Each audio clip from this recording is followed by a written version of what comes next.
নতুন বছর সকলের খুব ভালো কাটুক। আর আমার এই ব্লগটা আগের বছরে মানে 31 ডিসেম্বরে 2025 কিভাবে যে শেষ হয়ে গেল বুঝতেই পারলাম না।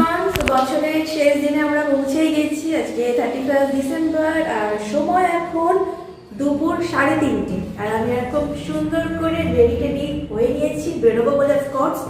তো রেডি হওয়ার আগে তো প্রচন্ড ঠান্ডা লাগছিল, কাঁপতে কাঁপতে রেডি হয়েছি। বাট রেডি হওয়ার পর এখন আর শীত করছে না অতটা।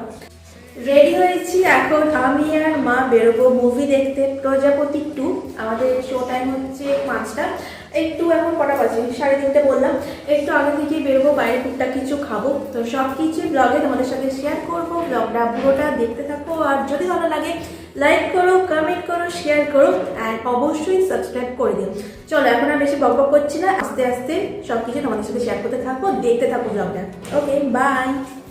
পথ চলতে চলতে 2025 থেকে যে কখন 2026-এ পৌঁছে গেলাম টেরও পেলাম না। অনেক কিছু দিয়েছে এই 2025, ভালো খারাপ সব কিছু মিলিয়ে কেটেছে। তবে এই বছরের শেষটা একটু খারাপই গেছে বলতে পারো। আমি সব কিছু ব্লগে শেয়ার করি না, আমার খুশিটাই চেষ্টা করি ব্লগে যতটা সম্ভব তোমাদের সাথে শেয়ার করা। এই দেখো, গল্প করতে করতে পৌঁছেই গেলাম সিনেমা হলে। আমরা এসেছি কদমতলার পুষ্পশ্রীতে দেখবো বলে প্রজাপতি 2। এখন প্রজাপতি দেখতে, প্রজাপতি 2 দেখতে পুষ্পশ্রীতে, তাই তো? বছরের শেষ দিনে মাঠ সেটা সন্তান দেখতে এসেছিলাম। 5টা থেকে শো, আমরা আগেই পৌঁছে গেছিলাম। ভেবেছিলাম বাইরে টুকটাক কিছু মোমো বা রোল এরকম কিছু একটা খাবো, বাট সেরকম অপশান কিছু ছিল না। বাইরে বিক্রি করছিল আলু কাবলি।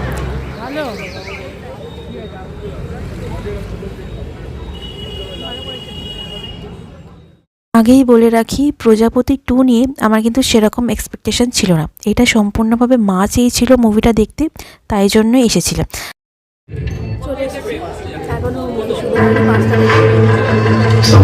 মুভি দেখতে এসেছি, রিভিউ তো ডেফিনেটলি তোমাদের সাথে শেয়ার করব।